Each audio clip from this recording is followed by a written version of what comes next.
Assalamualaikum warahmatullahi wabarakatuh, saudara dan saudari mahasiswa. Pada video animasi ini kita akan membahas OSI layer model. Apa itu OSI layer? Mari kita simak penjelasan berikut.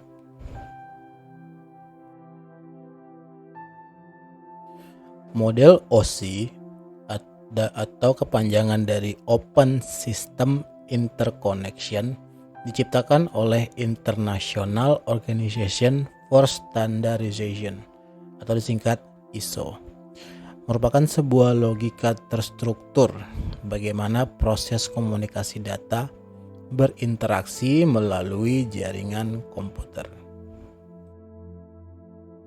Berikutnya kita akan membahas sejarah OSI layer. Nah, dahulu komunikasi data yang melibatkan komputer-komputer dari vendor berbeda. Masing-masing vendor itu memiliki protokol dan format data yang berbeda-beda. Oleh karena itu, ISO sebagai lembaga internasional yang mengelola standar membuat sebuah arsitektur komunikasi yang sekarang dikenal sebagai model OSI yang digunakan untuk mendefinisikan standar untuk menghubungkan komponen-komponen dari komputer yang memiliki vendor-vendor yang berbeda. Pertama kita akan bahas layer paling dasar dari OSI layer, yaitu layer fisikal. Layer fisikal ini berfungsi untuk mendefinisikan media transmisi jaringan, sinkronisasi bit dan arsitektur jaringan seperti Ethernet, topologi dan pengkabelan, dan juga pengkabelan. Selain itu, level ini juga mendefinisikan bagaimana sebuah network interface card atau NIC dapat berinteraksi dengan media kabel atau radio. Data biner dikodekan dalam bentuk yang dapat ditransmisikan melalui media jaringan. Sebagai contoh, kabel, transceiver, dan konektor yang berkaitan dengan layar fisikal. Peralatan seperti repeater, hub, dan network card itu berada pada layer ini. Berikutnya di atas layer sebelumnya adalah layer kedua, yaitu layer data link. Nah, pada layer ini berfungsi untuk menentukan bagaimana bit-bit data dikelompokkan menjadi format yang disebut sebagai frame. Selain itu, pada level ini juga terjadi koreksi kesalahan. Terjadi juga namanya flow control, pengalamatan perangkat keras seperti halnya media access control atau yang dikenal juga dengan istilahnya MAC address, dan menentukan bagaimana perangkat-perangkat seperti hub, bridge, repeater, dan switch layer 2 dapat beroperasi.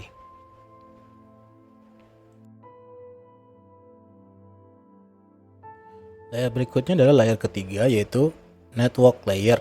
Nah, pada layer ini berfungsi untuk mendefinisikan alamat-alamat IP dan menyediakan fungsi routing sehingga paket data dapat dikirim keluar dari segmen network lokal ke suatu tujuan yang berada pada suatu network lain. Contoh protokol yang digunakan pada network ini adalah layer ini adalah IP. Oke, selanjutnya kita menuju ke layer keempat, yaitu layer transport. Nah, pada layer keempat ini, layer ini berfungsi untuk memecahkan data ke dalam paket-paket data, serta memberikan nomor urut ke paket-paket tersebut, sehingga data dapat disusun kembali pada sisi tujuan setelah data diterima.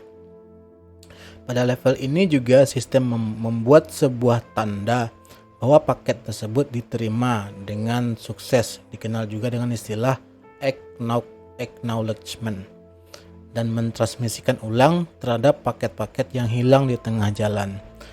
Layer transport data menggunakan protokol seperti UDP dan TCP. Layer ini menyediakan level yang lebih reliable dan transparan antara kedua titik akhir atau endpoint. Layer ini juga menyediakan multiplexing, kendali aliran data, dan memeriksa error serta memperbaiki error yang terjadi terhadap data tersebut. Berikutnya adalah layer kelima, yaitu layer season. Nah, pada layer ini berfungsi untuk mendefinisikan bagaimana koneksi dapat dimulai, dipelihara, atau diakhiri.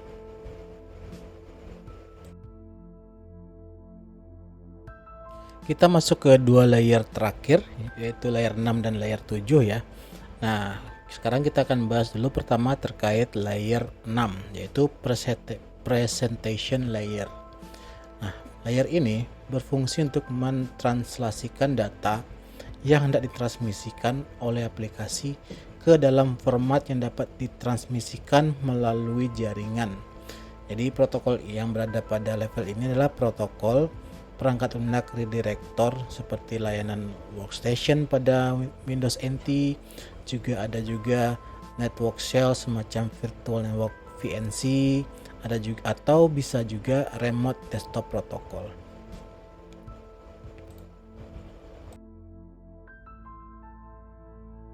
Layer 7, layer terakhir dari OSI layer ya. Nah, di sini namanya adalah layer application. Nah, pada layer ini berfungsi sebagai antarmuka antara aplikasi dengan fungsionalitas jaringan. Jadi layer ini berfungsi untuk mengatur bagaimana sebuah aplikasi dapat mengakses jaringan dan kemudian membuat pesan-pesan kesalahan yang terjadi. Protokol yang berada pada lapisan ini adalah protokol-protokol yang umum digunakan seperti HTTP, FTP, SMTP yang digunakan untuk protokol mengirim email, dan NFS atau Network File Server yang digunakan untuk mentransfer file di jaringan.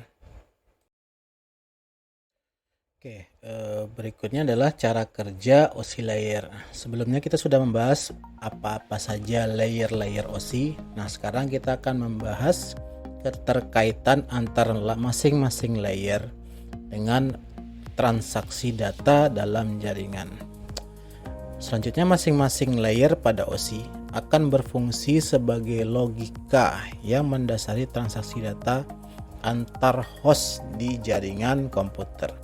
Adapun cara kerja OSI layer adalah sebagai berikut. Pertama, informasi berasal dari layer application.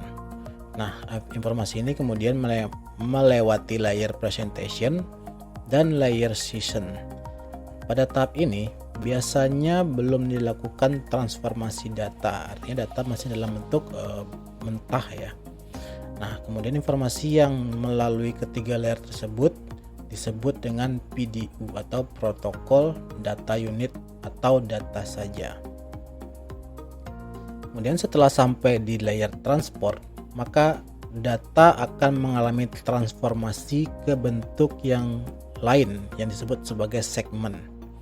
Kemudian segmen ini mengalir ke layer network dan kemudian diubah menjadi paket-paket, dan setelah itu paket ini akan mengalir ke layer data link dan kemudian diubah menjadi frame. Nah, terakhir frame ini akan mengalir ke layer physical dan kemudian diubah menjadi bits atau bit-bit data yang ditransfer dalam bentuk sinyal-sinyal digital. Nah, pada layer ini bit-bit diubah menjadi besar-besaran fisik seperti arus listrik, gelombang elektromagnetik, atau gelombang cahaya pada transmisi yang menggunakan fiber optik.